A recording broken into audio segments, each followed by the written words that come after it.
As a matter of fact, a large number of Americans, perhaps a majority, still believe our dollar is backed by huge hoards of gold in Fort Knox. It's no coincidence that during the period following the establishment of the Federal Reserve and the elimination of the gold standard, a huge growth in the size of federal government and its debt occurred. Believers in big government, whether on the left or the right, vociferously reject the constraints on government growth that gold demands. Liberty is virtually impossible to protect when the people allow their government to print money at will. Inevitably, the left will demand more economic interventionism and the right more militarism and empire building. Both sides, either inadvertently or deliberately, will foster corporatism. Those whose greatest interest is in the liberty and self-reliance are lost in the shuffle. Though left and right have different goals and serve different special interest groups, they are only too willing to compromise and support each other's programs. If left unchecked, the economic and political chaos that comes from currency destruction inevitably leads to tyranny, a consequence of which the founders were well aware.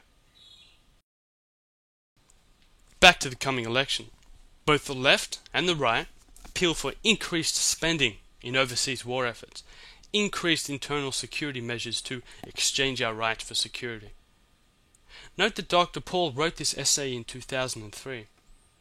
I think it's time for voters to cast aside pro-Republican and pro-Democrat thesis, antithesis prejudices and actually use their eyes to see where we're heading.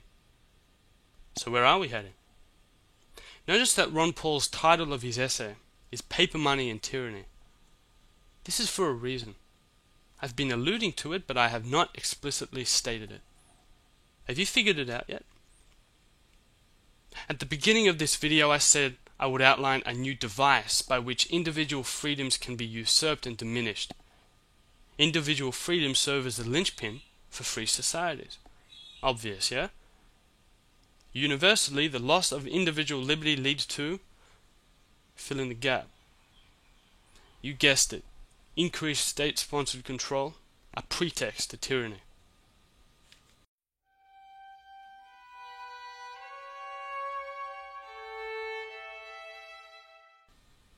When discussing the topic of fiat currency systems to many people, it transforms into an economics debate.